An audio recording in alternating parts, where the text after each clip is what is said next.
Radhe Radhe everyone. भादो मास या भद्रपद की जो शुक्ल पक्ष की पंचमी तिथि आती है, उस दिन ऋषि पंचमी का व्रत व पूजन किया जाता है। तो सबसे पहले हम पूजन के लिए सप्तऋषि बना लेंगे। तो देखिए यहाँ पे आप मिट्टी ले लीजिएगा, कोई भी साफ सुथरी अच्छी जगह की, गमले वगैरह की ले सकते हैं, और उसमें आप थोड़ा सा गंगा जल डाल के उसे शुद्ध कर लीजिएगा। उसके बाद आप जो है 7 सप्तऋषि बनाएंगे। तो इस तरह से आप आकार दे सकते हैं, कोई भी आप चाहे तो अच्छे से प्रॉपर मूर्ति भी बना सकते हैं, पर यहाँ पे बस मैं इस तरह से पिंडी रूप में ही बना रही हूँ। तो मैंने यहाँ पे सप्तऋषि बना लिए हैं और एक हम बना लेंगे माता अरुंधति। तो थोड़ा मैंने इन्हें गोलाकार दे दिया है।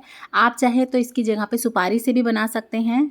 और अगर आपने गुरु बनाए हुए हैं, कोई गुरु हैं आपके, तो आज के दिन आप उनको ज़रूर से पूजा में बिठाएं, उनका पूजन ज़रूर करें। उसके बाद आप चाहे तो लीप सकते हैं सीधा ज़मीन पे और उस पर पूजन कर सकते हैं, या फिर आप कोई पाटा चौकी ले लें, या फिर इस तरह से आप प्लेट भी ले सकते हैं। तो देखिए सबसे पहले मैंने स्वास्तिक पूर लिया है यहाँ पे, और सबसे पहले आसन दे के हम हमारे भगवान गणपति को विराजमान कर लेंगे, क्योंकि कोई भी पूजा इनके बिना तो पूर्ण होती ही नहीं है। उसके बाद थोड़ा सा फूलों का आसन दे दिया है यहाँ पे मैंने, और जो हमने सप्तऋषि बनाए थे हम उनको आसन दे देंगे। और यहीं पर मैंने थोड़े से फूलों का आसन देके माता अरुंधति जो बनाई थी वो भी यहाँ पे विराजमान करा दी हैं। और अब आप इनको चुनरी उड़ा दें, तो आप माता की कोई भी चुनरी ले सकते हैं, लाल रंग का छोटा सा कोई कपड़ा वपड़ा कुछ भी उड़ा सकते हैं। तो इस तरह से हमने माता का स्वरूप बना दिया है। उसके बाद सबसे पहले हम अपनी जोत जोड़ लेंगे। तो आप शुद्ध देसी घी का हो सके तो दिया ज़रूर से अर्पण करें। तो यहाँ पे मैंने अपनी जोत जोड़ ली है। तो जोत जोड़ के आप हाथ ज़रूर जोड़े। उसके बाद सर्वप्रथम हम तिलक कर लेंगे गणपति भगवान को रोली से, और माता अरुंधति को भी हम इस तरीके से रोली से जो है तिलक करेंगे। और जो हमने सप्तऋषि बनाए हैं उन्हें हम यहाँ पे चंदन से तिलक करेंगे। और जैसे कि मैंने आपको बताया, अगर आपके कोई गुरुजन हैं तो आप उन्हें ज़रूर से पूजा में बिठाएं, उनको भी अच्छे से आप तिलक वगैरह करें। उसके बाद देखिए सभी को तिलक करने के बाद हम वस्त्र रूपी कलावा अर्पण करेंगे। आप चाहें तो जनेऊ भी अर्पण कर सकते हैं। सर्वप्रथम हम गणपति भगवान को कलावा अर्पण कर देंगे। उसके बाद जो हमने सप्तऋषि यहाँ पे बिठाए हैं उनको भी हम इस तरीके से कलावा अर्पण कर देंगे।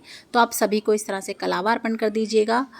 उसके बाद हम कुछ फूल अर्पण कर देंगे। तो सबसे पहले हम गणपति भगवान को फूल अर्पण करेंगे।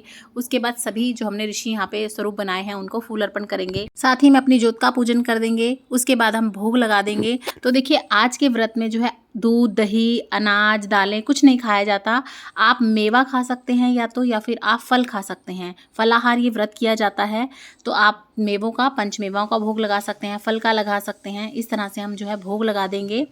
और ये हम इस तरह से सुबह की पूजा कर लेंगे। ऋषि पंचमी वाले दिन सुबह पूजा की जाती है इस तरह से। आप चाहे तो शाम को भी धूप दीप दिखा सकते हैं, लेकिन सुबह के समय पर पूजा का विशेष महत्व होता है।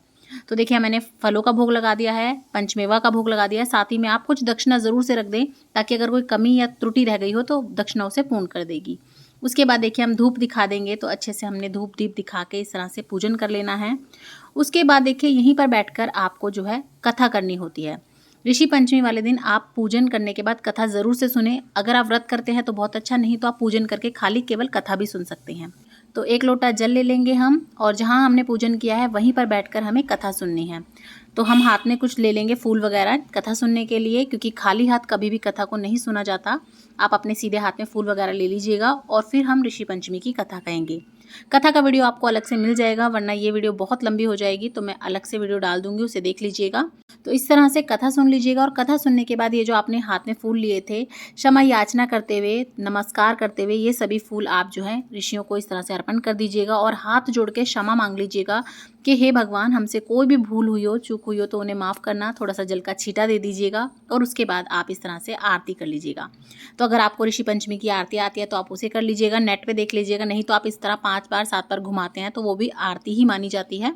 तो इस तरह से हम आरती कर लेंगे। उसके बाद हम इस तरह से चुचकार लेंगे, क्षमा याचना कर लेंगे, हाथ जोड़ के विनती कर लेंगे कि हमारी सभी भूल चूक माफ़ करना और आशीर्वाद हम पे बनाए रखना।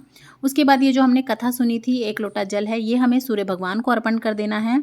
इस तरह से आप ऋषि पंचमी का पूजन कर सकते हैं। व्रत आपको फलाहार करना है, और एक ही समय आपको भोजन खाना है फलों का, यानी कि फल या मेवा खा सकते हैं आप। दूध, दही, अनाज आपको कुछ नहीं खाना, हल से जुती हुई चीज़ें कोई नहीं खानी आपको। इस तरह से आप ऋषि पंचमी का पूजन कर सकते हैं। ऋषि पंचमी का व्रत बहुत ही महत्वपूर्ण और खास बताया गया है। ऐसा माना जाता है कि ऋषि पंचमी का व्रत व पूजन करने से मनुष्य जन्म मरण के चक्रव्यूह से मुक्त हो जाता है। ऐसा माना जाता है कि मासिक धर्म में महिलाओं द्वारा धर्म कर्म के कार्य को वर्जित माना जाता है, और कई बार जाने अनजाने में भूल चूक हो जाती है, गलती से जो है कुछ अगर दोष लग भी जाता है, तो ऐसा माना जाता है कि ऋषि पंचमी का अगर आप पूजन व्रत करते हैं, कथा सुनते हैं, तो आपको उस दोष से मुक्ति मिलती है। तो इस तरह से आप ऋषि पंचमी का पूजन कर लेंगे, व्रत करेंगे तो बहुत अच्छी बात है, नहीं तो खाली आप पूजन करके कथा सुन सकते हैं। उसके बाद जब आपका दिया संपूर्ण हो जाता है तो उसके बाद जो है आपको विसर्जन करना होता है। तो विसर्जन आप घर पे बहुत सारे तरीके से कर सकते हैं। आप देखिए इस तरह से किसी साफ बर्तन में पानी वगैरह ले लें।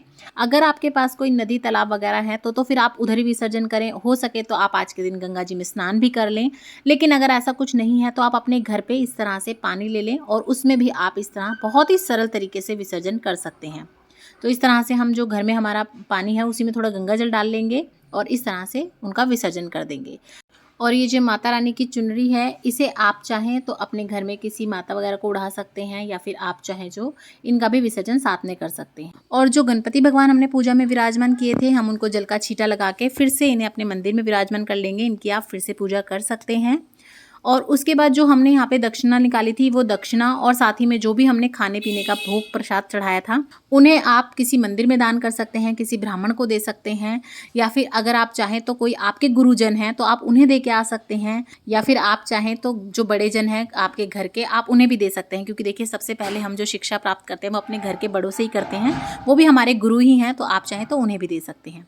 उसके बाद देखिए जो भी आपका विसर्जन का सामान हो सभी इसमें डाल के आप अपने घर के जो गमले पौधे वगैरह हो या कच्ची मिट्टी हो उसमें डाल सकते हैं। तो इस तरह से आप अपने घर पे ऋषि पंचमी का पूजन कर सकते हैं, व्रत कर सकते हैं। मैंने आपको सभी चीज़ें बता दी हैं। उसके बाद भी अगर आपको कोई डाउट हो तो आप कमेंट करके पूछ सकते हैं।